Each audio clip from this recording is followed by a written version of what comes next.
Hello and welcome to our live stream on Global Yoga Therapy Day 2025. Before we get started, let's begin with a moment to center ourselves. So, wherever you are in the world, I invite you to softly close your eyes or soften your gaze. Feel your feet on the ground, your breath moving through your body.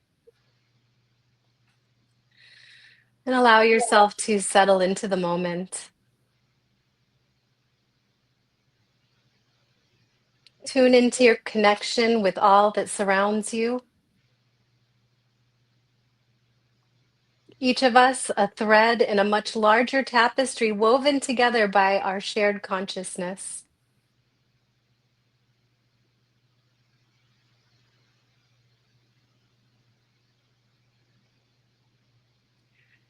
Take in one more breath in community. And when you're ready, gently open your eyes, arriving fully in this shared space. We're so glad that you're joining us for this special preview of Global Yoga Therapy Day 2025, a day of global celebration and collaboration that takes place every year on August 14th.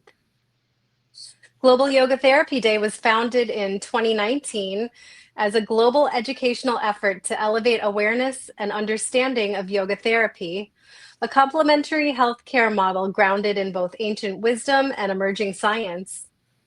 And IAYT is honored to continue this tradition by offering a full day of online education and practice sessions, free and open to all. This year's theme, Why Yoga Works, Where Science Meets the Sacred, invites us to explore the unique bridge yoga therapy builds between measurable outcomes and meaningful transformation. We'll be bringing together C-IAYTs, educators, and innovators from around the globe to examine how yoga therapy aligns timeless philosophy with today's evidence-informed practices. And today we're joined by a few of our Global Yoga Therapy Day 2025 presenters, Itta Roussos, Gary May, and Chanda Williams, who will give you a taste of what to look forward to on August 14th. I'm Kelly Freeman. I'm IAYT's membership manager. And my colleague Marita Greenidge, IAYT's marketing and communications manager, will start by telling a bit more about the event and the exciting content updates for the 2025 celebration. Marita? Thank you, Kelly. Hi, everyone. It's always a pleasure to be joining you on these live streams. And for Global Yoga Therapy Day, we've always tried each year, this is our third year in hosting it in this format. We always try to bring you something new, updated a little bit. So, what's new for 2025? And we are really happy to be featuring sessions for everyone. So typically, we would have featured sessions particularly geared towards yoga therapists and yoga teachers. And this year, we are having sessions for researchers and healthcare professionals, as well as the general public. So anyone who's interested in learning about how yoga therapy can help promote personal well-being. So this is the similar part. This year's events features 3 online segments, and each offers a blend of short lectures, and you have a chance for Q&A, and guided practices to fit some movement and recentering into your day. So you're not just sitting for the entire day. We want to get some movement happening. And C-IAYTs, and for those who don't know, the certified yoga therapist, you can actually earn 2 continuing education credits. So we invite everyone, professionals, public, researchers, healthcare professionals, to experience what makes yoga therapy so impactful. So our first session, and this is like truly global, right? Our first session This is going to feature Ganesh Mohan, and he is from India. I'm not going to call out all the session titles because I know it will keep you here for quite a bit, but I would encourage you to go to IAYT.org/global yoga therapy day. So once you go there, you can pretty much click on schedule and you'll see all the presentations. So Ganesh, he's from India. Then we have Gary, who's joining us today, and he's from the US. Itta Roussos, and she is from South Africa. And then the practice will be Adil Pakivala from India. In session 2, so we have a break, which is usually about 45 minutes or so, and then we move into session 2. So like we said, this is spread throughout the entire day across various time zones. And you don't have to stay for the whole day. You can just hop on and hop off, and if there's a particular session of interest to you. So session 2, we have Nasima oh God, Nasima Benaman, and from Dubai, and Veronica Zador from the US, Devinda Kerr from Canada, and then Olena Bakai from the Ukraine.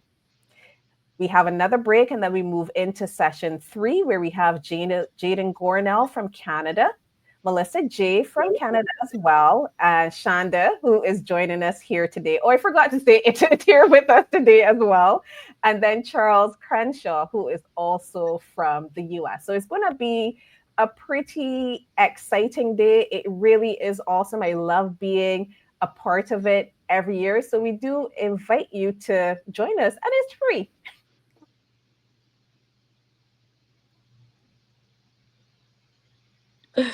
I had muted myself. Whoops.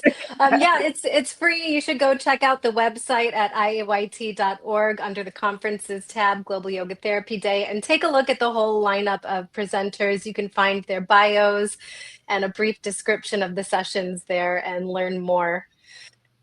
So this year, our theme invites us to explore both the scientific mechanisms and the sacred wisdom traditions that explain why yoga therapy works, particularly as a healing modality for modern challenges. So we're going to dive into that theme with each of our presenters. And first, I'll be talking with Gary. Gary May is a PhD and C-IAYT. He's a former business executive and university professor with a doctorate in human resource development. And he turns to yoga therapy after being diagnosed with Parkinson's at age 70. He now collaborates on Finishing Strong, a 12-week program supporting people with Parkinson's and their life care partners in integrating therapeutic yoga into their daily lives. Gary, you have worked extensively with people living with Parkinson's as well as your own lived experience. Can you tell us a little bit about what you will be presenting during the Global Yoga Therapy Day session on August 14th? Give us a little taste. Thank you, Kelly. Well, I'd like to start with context. You mentioned my business background. Strategic planning is one of the areas that I work quite a bit at in the corporate world as well as university. And I looked at IAYT's strategic plan, and it's brilliantly done. I know it's in process of updating, but it's one of the best I've ever seen. The vision is, in the world envisioned by IAYT, yoga is routinely considered in settings around the world as a therapeutic option for physical health, emotional well-being, mental balance, and spiritual consciousness. The mission, given that vision, is to advance yoga therapy as a recognized health profession. So with that, my title my presentation is Parkinson's disease and therapeutic yoga, where needs meet opportunity. And the idea being there is that Parkinson's disease is incredibly complex, and it crosses over a number of medical disciplines as it progresses through the years. And their needs are so complex that I think there's a spot for us at the table, medically with what we can do with therapeutic yoga. And so that's the opportunity. And so I want to explore that with this presentation. And along the way, we'll address some questions. If we meditate on this, is how can you strategically position your therapy practice for long-term success? And another question is, why should a yoga therapist have a seat at the table, medical table, when treating a complex disease such as Parkinson? And the third question is, how do the sacred traditions of yoga fit within a scientific driven environment? So it's complex. What I'd like to do is, first I'll give a primer on Parkinson's. As said, I have Parkinson's. What you see now is called dyskinesia. And that's the point where you're hitting the ceiling in the medications, you get side effects.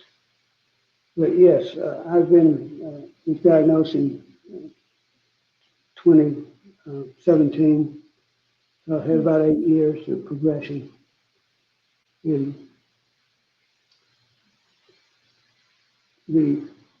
what I'll do is see if I can capsule what Parkinson's is about. There are actually 65 symptom points that can be identified. No one person with Parkinson's has the same set of symptoms as another person. It's terribly involved. And so what we set out to do, being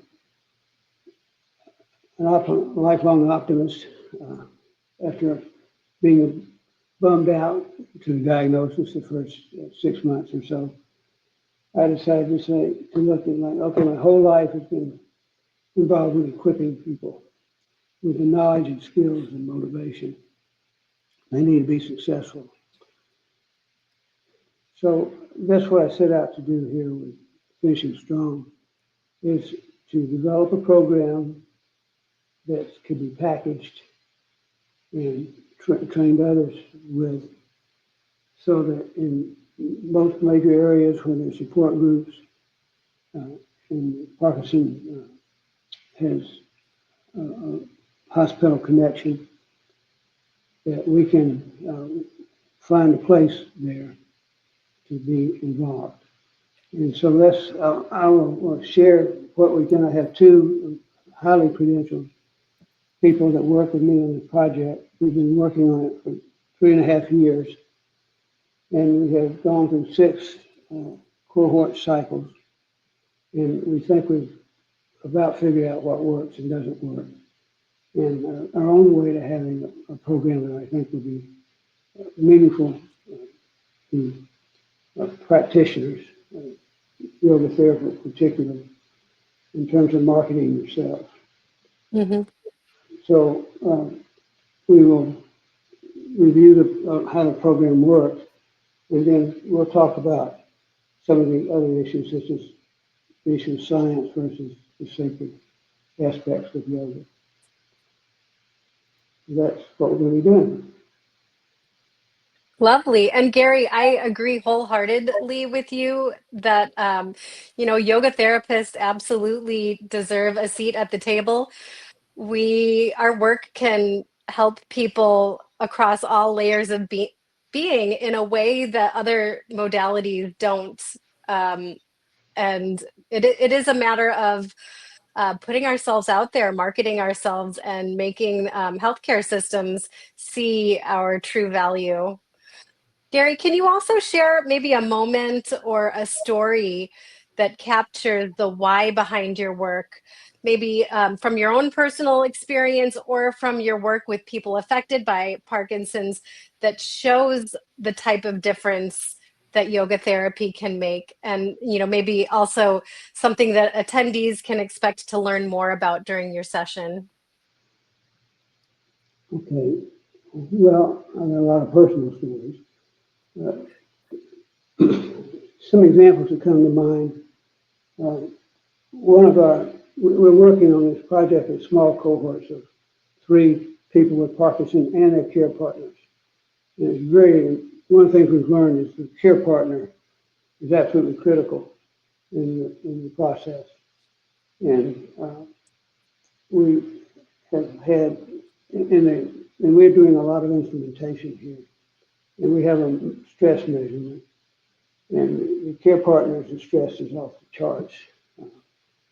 And so we have a number of examples, because we do an extended exit interview in addition to a number of qualitative instruments about what they think about the program and what they've learned and what it meant to them.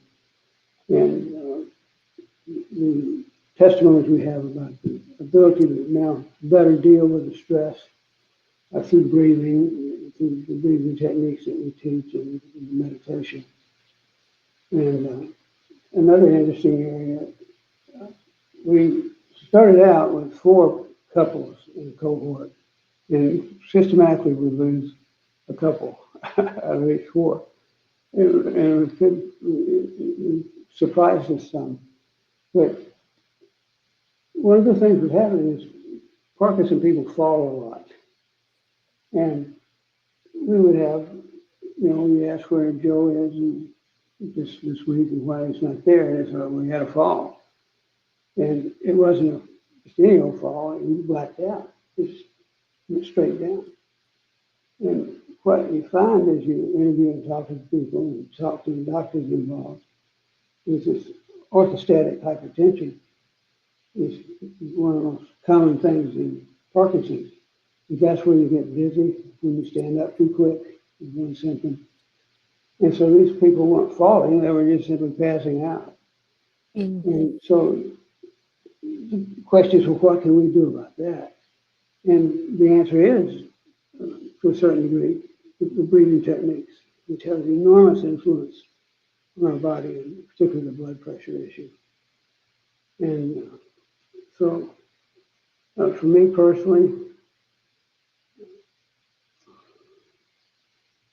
I think my biggest struggle is having too much of a vision of where we can take this and what we can do with it, and not having, as the Parkinson's progressing and having more trouble with mobility, and working on that. And so I have, being a researcher by nature, I have 8 years now with Parkinson's, and I have read every book. I belong to all the trade associations and the foundations. I go to at least one webinar or seminar a week, virtual mostly. And so I have a good knowledge base, and feel like I can leverage that. Because I'll tell you an example that was really exciting. It sounds silly. I have a flyer. We promote the program. In the next one upcoming, we hand out flyers at the support groups in the regional area here. And when we first started, we thought, we'll just put our flyers in the neurologist's office. And that'd be a great place. You got, again, it's going to be a neurologist, and you're dealing with Parkinson's, and there's a flyer on the table, and it says, hey, 12 weeks, and here's what we can do for you. And boy, we hit 0 on that. No doctor wanted to have anything to do with putting something like that out that might seem like he was endorsing the program. And then finally, this past cycle, at the end of the spring, the neurologist, movement disorder specialist for Piedmont Healthcare, let us put our flyers in the office. And that's a big deal. And that enables us to more effectively reach people. And why he did that is I met him. He's now my neurologist, but I met him through community walks. I met him speaking to support groups. And I was networking constantly, as Kelly mentioned earlier. You've got to, if you're a yoga therapist and that's an income area for you, you're in the business of marketing. And it's unfortunately, for a lot of folks, that means about 75% of your time is being spent to visit people to let you help them. So it's my life. Um, and I'm determined that we titled the program Finishing Strong, and we've been set on this path that we didn't necessarily choose, but we're going to finish strong. And that's very motivating to me. And we have great testimonies from people who've been through the program. So I'm looking forward to where it takes us. Well, thank you. Thank you so much, Gary.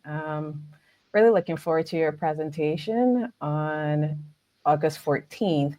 I just want to remind everyone that, you know, the recordings are available when you register for the conference. It's only for registrants. So even if you are not able to make a particular session, we'll send you the recordings. You can make sure you relive the experience. So if you are interested in finding out like how yoga therapy can help those living with Parkinson's disease, be sure to check out Gary's presentation. So thank you very much for that.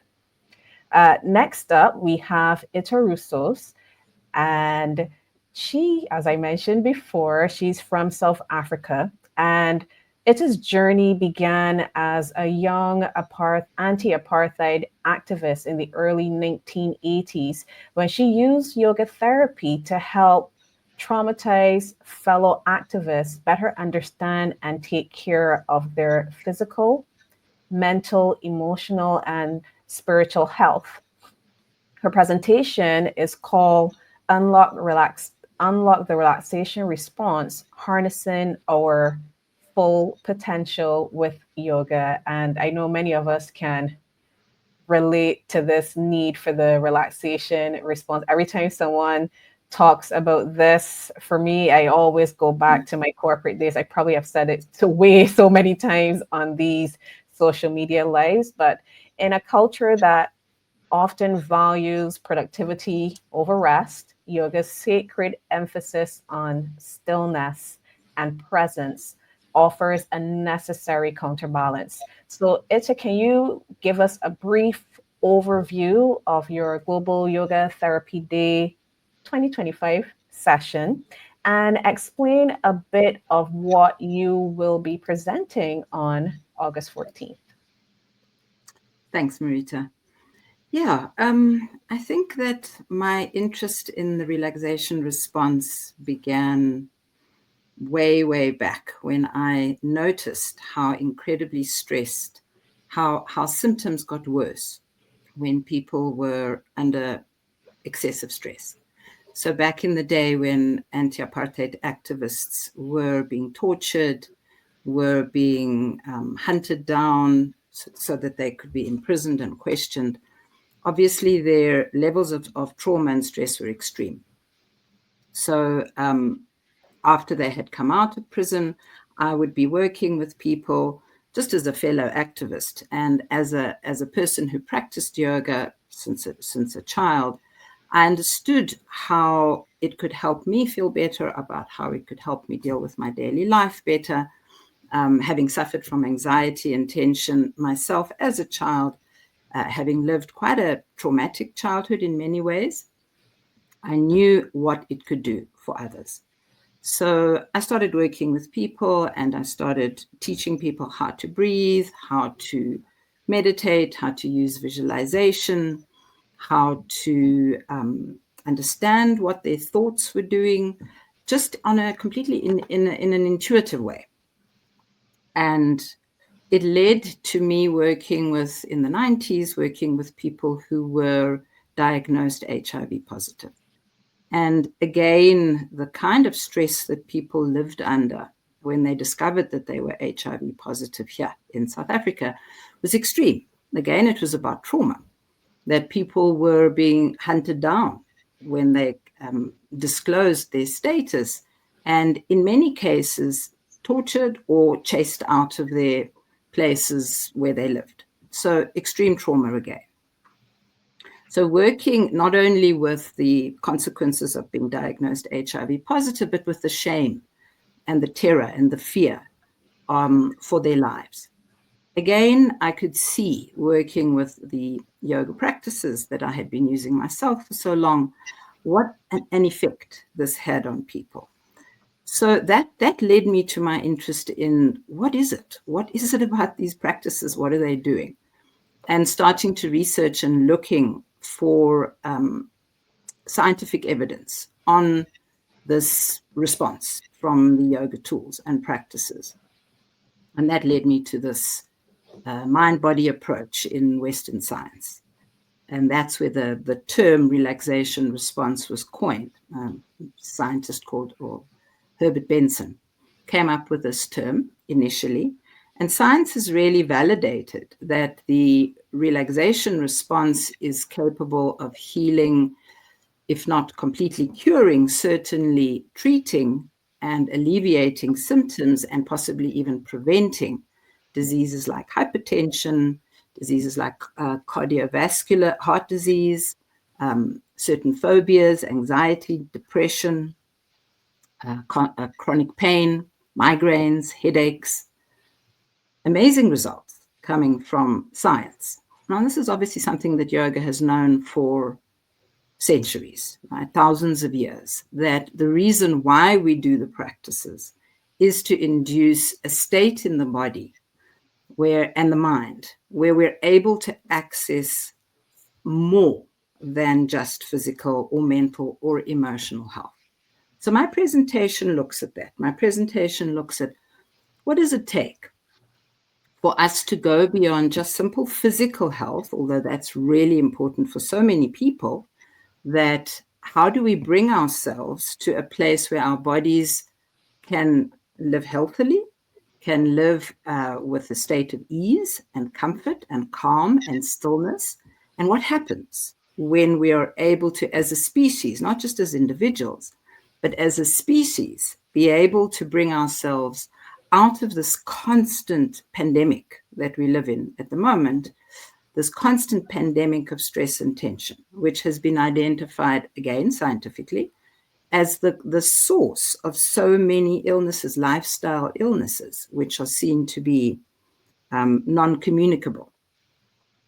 Now, it's my understanding that stress is actually communicable, because if you take, for example, a mother who is stressed all the time, she's got a couple of children at home, she's having to deal with a full-time job, she's having to deal with being a partner in a relationship, possibly or not, a single parent, having to deal with ordinary life and showing up every day for her children. Her levels of stress and tension are communicable. They actually are contagious, because those children are picking up those patterns. They're picking up those patterns of behavior, the mental patterns, the emotional patterns, even the physical tension is being translated to those children. And the same thing could apply for a CEO of a corporate environment, or any kind of boss that is having to maintain an environment where they're employing a number of people, the people's families are relying on them, they're tense, they're pressurized, they're pushing their staff, they're pushing for results, they're pushing to keep the bottom line going. And that tension is then contagious. It gets passed on to whatever teams that person is responsible for. So stress and tension are contagious. They are actually creating situations in our society where we are suffering from massive levels of illness on every level, from illnesses which cannot be completely defined or understood, like fibromyalgia, to cancer, which is an absolute epidemic, especially here in South Africa, where people don't have access to good public health systems. They certainly don't have access to ways of eating or ways of education that can advise people about styles of living that could possibly help them make healthier choices, understand their emotional responses to things. There isn't that kind of access in many, many different countries in the world. And public health systems are failing. So we definitely, as Gary says, we definitely have a seat at the table. We can offer things that medical science cannot offer. And even medical science is now saying there are 3 legs to this approach. There's pharmaceuticals, there's surgery, and then there's this missing leg, which is the mind-body approach. And that's where we come in. That's where yoga therapists have such incredible capacity. Science has uncovered one method that they describe as the relaxation response, inducing the relaxation response. And that is to come into a quiet environment, to make sure your body is in a comfortable position, to bring your mind to focus on one thing like a word or a phrase or an image, a deity, it could be a religious thing, or a image in nature like a waterfall, anything like that, bringing the mind to that one pointedness, and then an attitude of passive non-judgment. Now, all of that applies to our techniques in yoga. We have thousands of methods that can bring the body into that state of relaxation. And then we have methods that can take us into an enhanced capacity, a place where we can access more than physical health. We can access mental health, we can access emotional health, physical health, and we can harness the power of the mind and possibly unlock areas of the mind that yogis of ancient times have done. And that's also been tested scientifically. So in my presentation, I'm looking at an overview of what are these practices and why do they work in the way that they do? And how can we use them effectively at home, just as a simple practice, a daily practice, to make sure that if you do suffer from hypertension, or if you do suffer from a heart disease, or you have some kind of chronic pain, backache, or headaches, recurring headaches, that you actually can take responsibility for your own health and bring yourself into a daily practice where you are stepping up and saying, I have a sense of agency. I have a sense of confidence in myself. And once people start feeling the effects of the practices, that then feeds into that sense of agency and it feeds into that self-confidence.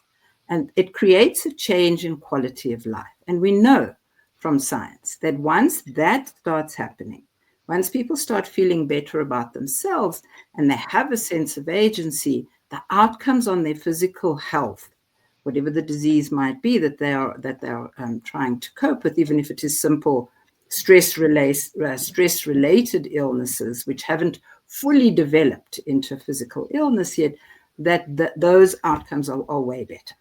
So that's really what my presentation is about. It's looking at how do we do that? How do we introduce simple practices and try to create access to those practices beyond platforms which are rarefied, perhaps public health. How do we introduce it into public health systems, especially in countries like in Africa, in countries where the public health systems are really breaking down for many different reasons.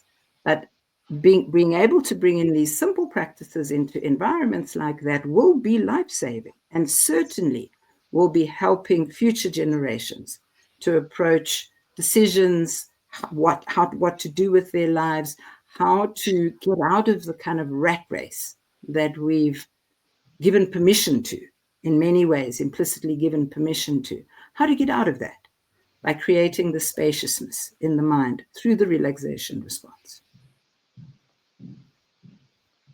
Wow, thank you, Itta.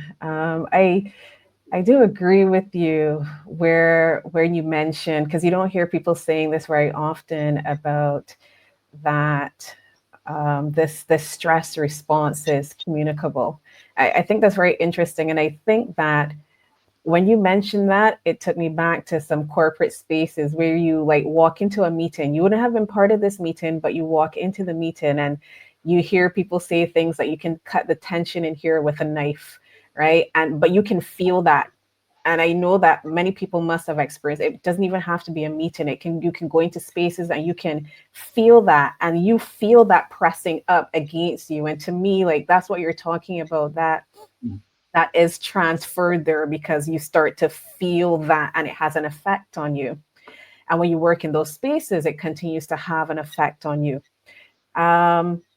You would have mentioned as well this whole concept of, like, we're always on, and you talked about it because we kind of, you mentioned implicitly, we're kind of pushing that, we want people to be on it. It almost feels like we're glorifying it. We still glorify this whole idea of, like, it's great for you to be on and push harder and keep doing this stuff. And although we keep talking a lot about stress, we say almost like it's something mystical floating around, and people might do things where they might change diet, they might exercise a little bit more, and they kind of put yoga into that physical space, but you don't find them doing as much for stress, even though we know that it is an issue. So I say all of that for, like, we are in this environment, we are connected to our phones, we are consistently on, like, it is here all the time, so you feel constantly overwhelmed, right? So how does yoga actively activate that relaxation response in a way that other methods don't? Like, if you can break that down really, and it doesn't have to be scientific, just for, like, the layperson here, like, how does it do that? Thanks, Marita. So I think that what yoga is best known for is, people came, I'm talking now back in maybe the 90s or the 2000s, early 2000s, people started coming to yoga for stress. People started realizing that their stress levels were high. And that was one of the biggest draw cards for yoga, that yoga will help me with my stress levels. And there was this mysterious understanding of, well, I don't really know how, but I always feel better when I do my practice and I can face my day with more ease and openness. And there's two things that, and again, I'm coming back to the science because I think it's really interesting about how it cross-references with our yoga practices.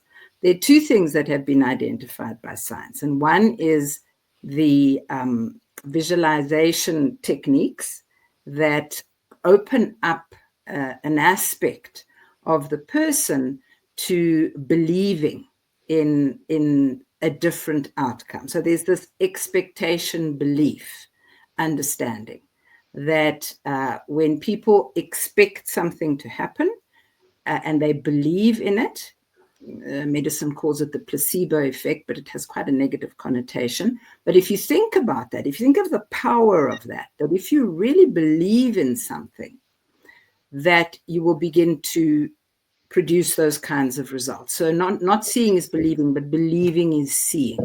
That is now being proven in research, scientific research, that is happening. When they believe they're taking a medicine that is going to help them, even though it's a sugar-coated pill, it actually has an effect on the body. That's a huge thing. That's a massive understanding that yoga has used for thousands of years. That if you control the mind, if you bring the mind to that place of stillness, and you create that quietness in the mind where all those intervening thoughts, when somebody's on all the time, the thoughts are just racing through the mind. When that is quietened down and the person is able to switch the mind off, so to speak, but what actually happens is yoga teaches people to ignore the thoughts. You don't switch the mind off, the mind continues. But the person is then enabled to be able to ignore those ruminations, those thoughts that keep the mind racing all the time. That we are taught people who are practicing yoga are taught to ignore them, and that is the relaxation response. The heartbeat slows down, the breathing rate slows down. People are able to feel more expanded and more connected with each other and with other forms of life. So teaching that and bringing people into that space is a critical part of what yoga offers. How does it work? It works because the stress response is a fight-flight response. It's, I'm in trouble. I need to stay switched on all the time. I need to push. I need to get going. I need to keep moving because I'm in danger. Even if the danger is not real, it's not a lion that's chasing us. It is an imagined danger. And again, because we believe it, we expect the results to be to prove themselves that we are in danger. And so we live in that state of a global high. The nervous system is constantly pushed to its limit. That's the sympathetic nervous system. What yoga is known for is being able to switch that. It's a kind of switch that the body is able to go into, where we go into the parasympathetic nervous system. That is that relaxation response, where everything slows down. And we have that sense physically. The body can start to digest things. It can start to repair things. It goes into a regeneration mode where it is able to use energy that is now not being used to fight or flight. It's able to use that energy to go hunting for what is there in the body that I can fix, because that's what the body is made to do. So working with that expectation and belief, changing that around in a person's mind and body is critical in terms of having that relaxation response established. Now, yoga is known for doing that. All of our breathing practices create that spaciousness, that sense of being able to control the breath in the various ways in which we teach people to do, is a surefire way to bring the mind into that stillness, into that spaciousness where more can happen. There's more kind of connections that happen, more insights happen. People are able to have these moments of clarity, whereas when you're on this global high where you switched on and you go, go, go, go, go all the time, which is what our society rewards. I remember seeing a billboard some time back in the US. You can sleep when you're dead. So ultimately saying, don't worry about sleep. Don't worry about rest. Just keep going. Just keep going, because that's how you're going to get results. And as you said, Marita, that is really the kind of, it's rewarded financially. It's rewarded with status, even though there's such a huge impact of burnout, of all these lifestyle illnesses. People still believe that that is the way they're going to succeed. You can see it in university students. You can see it in corporate jobs, even schools, high school kids push themselves to that into that state of fight or flight. So yoga it turns that switch off. It goes into the opposite response, where we actually are way more efficient. The body can operate more efficiently. The mind operates more efficiently when we are relaxed, when we are in the parasympathetic nervous system, which is the rest and digest system. It enables, so it's the breathing practices, it's the visualization practices. We've got amazing practices in yoga, which go way beyond the physical realm. Now, I know that for many Westerners, they're not really familiar with the deep inner yoga practices, but that's where the real magic happens, is when those inner practices start to be mastered. Because the inner practices, where we're using visualization, we're placing mantra, which is a phrase, a repetitive phrase, or a symbol, a yantra, or a cosmic power, like a sense of a superhuman capacity. For example, placing it in the different points in the body, which correlates to the chakra system. That's subtle anatomy. When we start mastering those skills, that is when we really master antar yoga, which is the inner yoga practices. That's when the subtle realms start opening up. So yoga has this mastery in the physical realm. There's no doubt about that we can create access to aspects of the physical being that can create superpowers. For example, the yogis in the Himalayas who could withstand extreme cold and with no body covering at all, by being able to control their autonomic nervous system body temperature. or being able to go without food and water for long periods of time. These are superhuman capacities that are possible. We know they're possible. They've been tested in laboratories. We've understood that it is possible to control the autonomic nervous system. Possibly not for the ordinary person, but still, this is a system that offers that comprehensive understanding of the human organism beyond the physical. So for me, that's really exciting. That feels like a really comprehensive mind-body medicine for the future. That this is something that and I say when advisedly, when we start bringing this into schools from a really young age and we start training the mind to access those capacities, that is when our species is going to cross the edge. As a group consciousness, we're stuck at the moment. It feels like we're stuck. In yoga, we call it the Kali Yuga, the age of darkness and ignorance. We don't understand our own potential. That's why I call the presentation, what's actually a 6-day training that I give, harness your full potential, understand what is possible with this organism that we have beyond just healing physically, even though that is the first step, because without that, we can't control the mind sufficiently because we're so focused on what the physical body needs to do, which is to heal itself. I don't know if I've answered your question, Marita, but I tried my best. You explained that really, really well, Itta, and I for one, am really interested in hearing more on August 14th.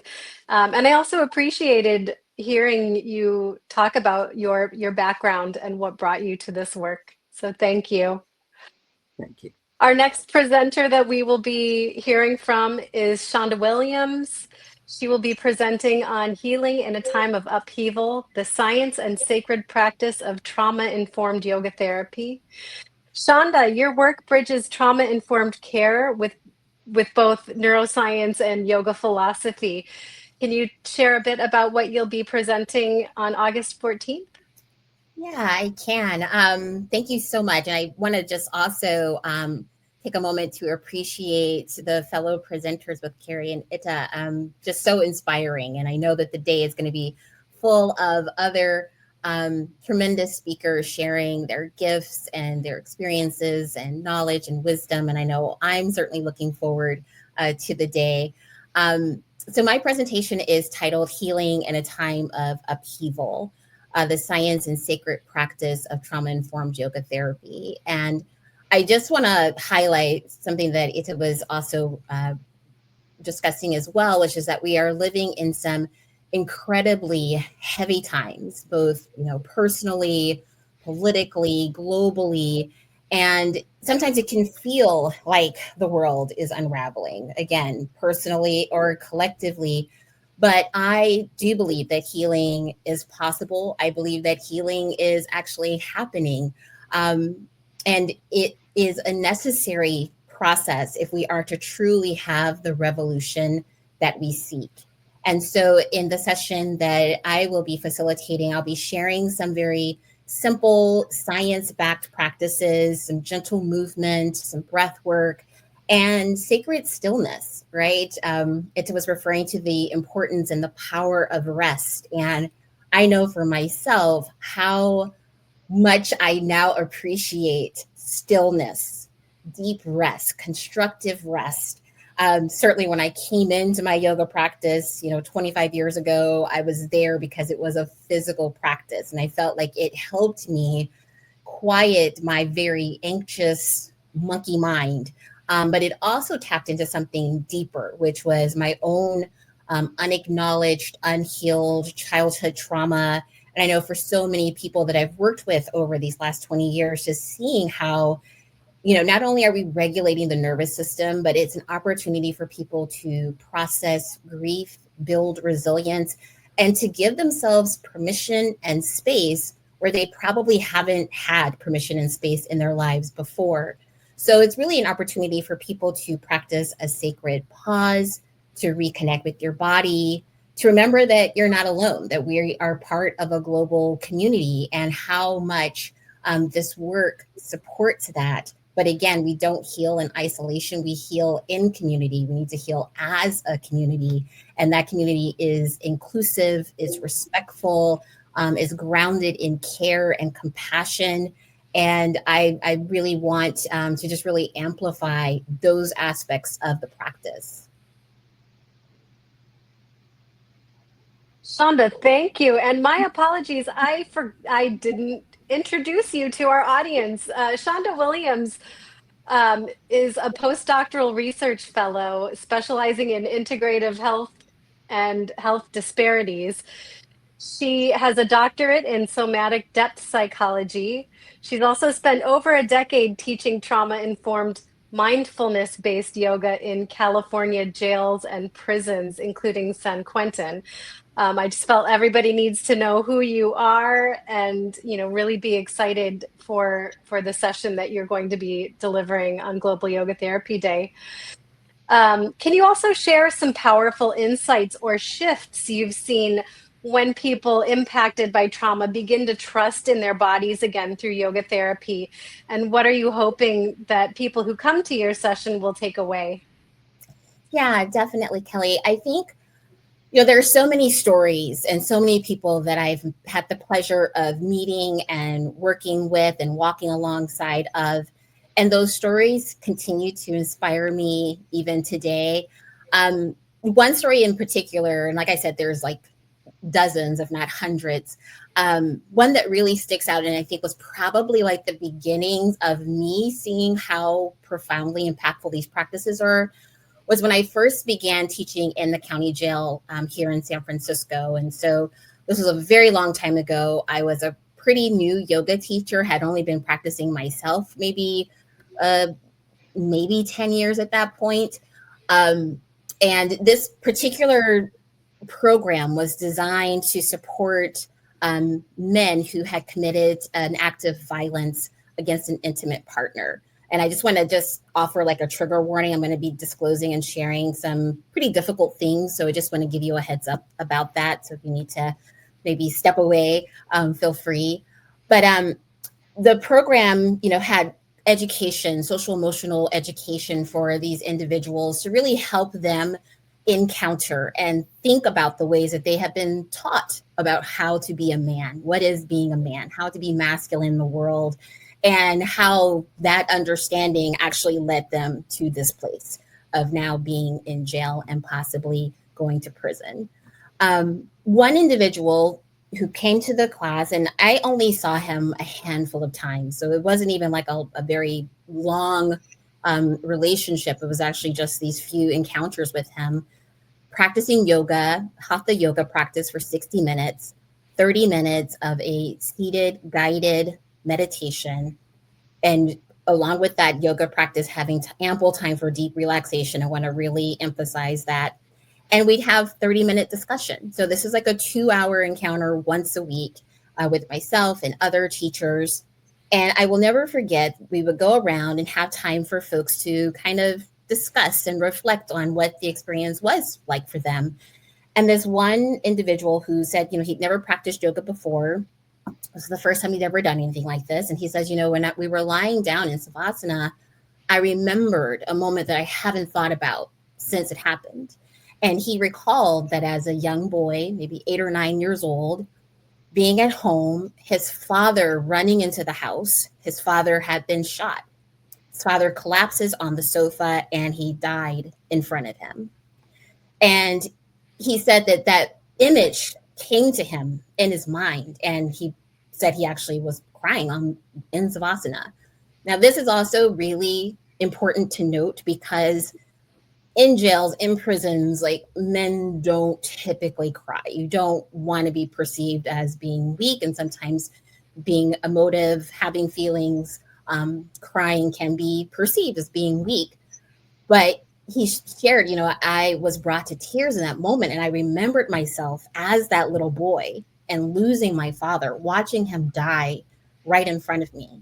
And I see now how that moment has led me to commit the actions that I have to not only have harm done to me, but to also perpetuate harm onto others. And he said this, and it was so it was one of those moments where you're like, gosh, I wish we were recording this, right? It was just one of those profoundly deep moments where you see someone having their own inner awakening, right? Kind of like having their own moment of truth. And I don't know what happened to this individual, so I cannot, like, I don't know. But I do know that through the power of this practice, and in that moment, I mean, like I said, I only saw him a couple times, and that was his first session. How profoundly impactful these practices are when we slow down, when we move with intention, when we breathe consciously and allow ourselves to engage with our bodies in a way that begins to kind of open the door to safety. I feel safe enough in my body in this moment that I can actually begin to tap into those places that I've ignored, maybe unacknowledged, unaddressed, definitely, and being able to see perhaps a path forward. And so in my work, I've seen that happen time and time again. And I've been really fortunate to work with people over the course of time and kind of seeing their own evolution, their own transformation over time to be able to have that self-inquiry, so Daya, right, where they're really going in deeply to examine their own motivations. Why have I done the things that I've done? Why do I continue to repeat the patterns that I've repeated? Where is the discernment? Where is the growth? Where is the sense of acknowledgement and accountability? And that's what this practice really provides for. I will say for myself, I grew up in Flint, Michigan. I know this is a global audience, so you may not be familiar with Flint, Michigan, but it was in the news about 10 years ago. There was a public health emergency that emerged in Flint due to a water crisis where there was lead that was detected into the water supply. And I want to say that, what happened 10 years ago had been happening, right, in other ways where there's just this continued, serious health risk, serious public health risk, be it crime, be it lack of access to food insecurity, housing insecurity. And this has happened, not only in Flint, but in many places across the United States and even around the world. And when we think about these practices, I think of it as being spiritual activism. I think of it as being social justice in action. I think of it as being a way to sustain those, as Itta was referring to, sustaining those or doing the work to amplify and to call to our own observation of what is happening in the world. It's very difficult to stay engaged in this work, to see the suffering, to see the violence, to see the harm, and not be so deeply impacted that you're overwhelmed and flooded by the experience. And I think by having a regular, consistent practice, it allows you to maintain a sense of steadiness in your own self, to maintain a sense of your own nervous system regulation so that you're exposed to the trauma. Yes, there's a lot of vicarious trauma, but it's not taking you under. And I also want to highlight and amplify the fact that yoga has experienced widespread popularity in the West, in Western cultures. And I think it's important to talk about who's represented, who has access, whose voices we hear, whose voices we don't hear. And, while yoga is an ancient spiritual practice that originated in India, primarily in the West, it is adopted as like a fitness or wellness modality. And it leads to a lot of misrepresentation as well as disregard for its cultural origins and recognizing the folks that these practices and traditions arose from. So I really also think of this as a way to really speak against that, to amplify the fact that, yes, yoga is a very powerful tool for healing. It's crucial to acknowledge its origins, to understand the scope, to amplify the voices, especially South Asian voices, Black and Brown voices that serve in the capacities of teachers, but also those that are in the rooms in which we're teaching. And so, from my perspective, when I think about yoga therapy, a trauma informed yoga therapy, of course, it emphasizes safety and choice and mindfulness to empower people. But I also think it's incumbent upon us to address the potential for harm when yoga is divorced from its cultural context.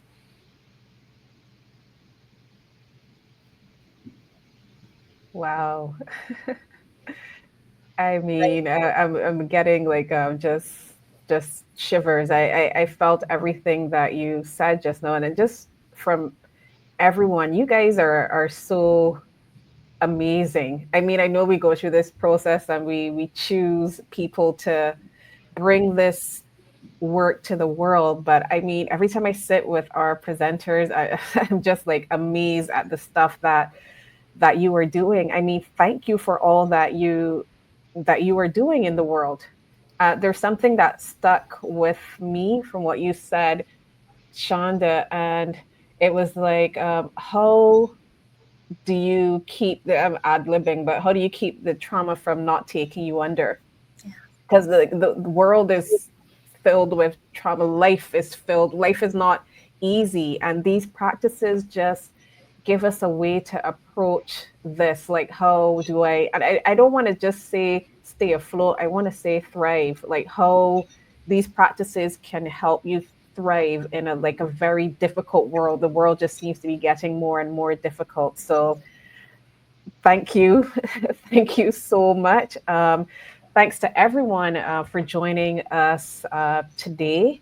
And if you'd really like to tune into these and other thought provoking presentations, please do not forget to register. It's important that you register, because even if you can't make it on the day, I know before I kept saying like pop on, pop off, but even if you can't make it, trust me, you don't want to miss these presentations. I don't want to miss these presentations. So if you register, you are going to get the recordings for a short period of time so you can take in all the wonderful advice that our presenters are going to give.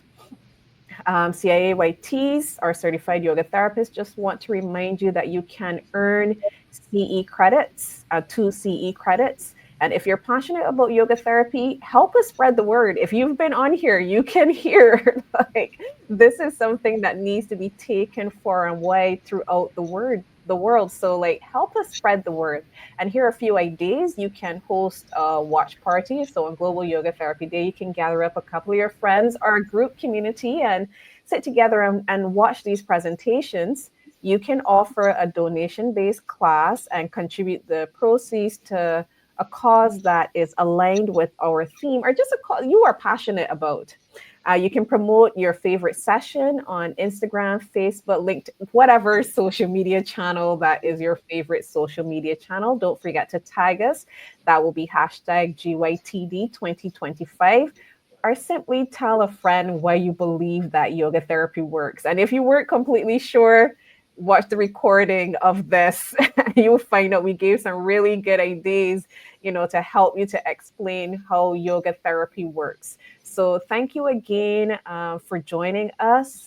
Thank you again to our amazing presenters. Special thanks, Gary, Chanda, Itta. Really appreciate you could take this time to join us live and share with everyone. And we really can't wait to celebrate with you on August 14th. Until then, stay well, stay curious, and keep practicing the art and science of yoga.